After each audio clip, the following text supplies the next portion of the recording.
یہ وقف کیا ہے؟ وقف یہ عربی کا لفظ ہے۔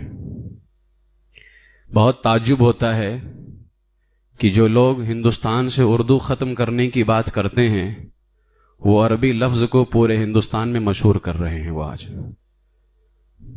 کہتے ہیں نا کہ کبھی کبھار انسان کو پتہ ہی نہیں چلتا ہے، اس کا ہی جوتا اس کے منہ پہ پڑ رہا ہوتا ہے۔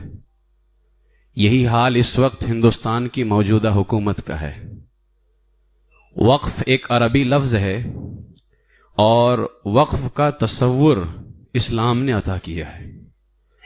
قرآن مقدس کی آیت کریمہ اللہ تبارک و تعالیٰ فرماتا ہے لن تنالوا البر حتی تنفقوا مما تحبون، تم ہرگز بھلائی کو نہ پہنچو گے جب تک راہ خدا میں اپنی پیاری چیز خرچ نہ کرو۔ اسی کو وقف کہا جاتا ہے۔ قرآن عظیم کے اندر اس موضوع کے اعتبار سے بہت ساری آیات موجود ہیں جس میں وقف کی بات کی گئی ہے۔ یعنی وقف کیا ہے؟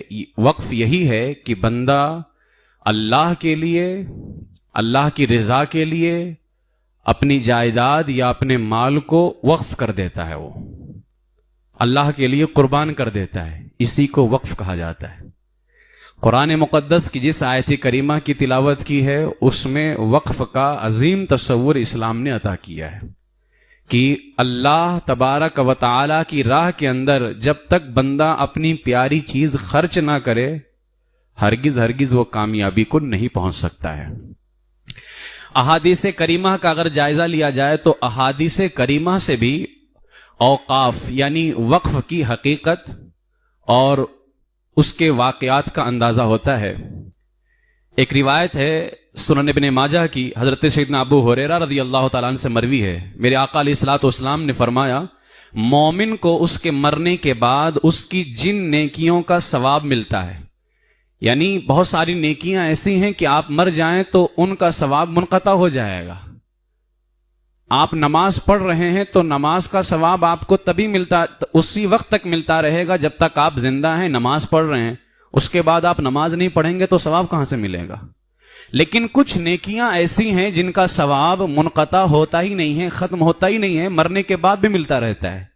اللہ کے رسول سید عالم صلی اللہ تعالی علیہ وسلم نے فرمایا وہ کون سی نیکیاں ہیں جن کا ثواب مرنے کے بعد بھی ملتا رہتا ہے؟ فرمایا ایک تو علم ہے، جس نے دوسروں کو علم سکھایا، اس کو پھیلایا، تو ظاہر سی بات ہے جب تک لوگ اس کے بتائے ہوئے علم کے مطابق عمل کرتے رہیں گے، یہ مر بھی جائے تو اللہ اس کا ثواب عطا فرماتا رہے گا اس کو۔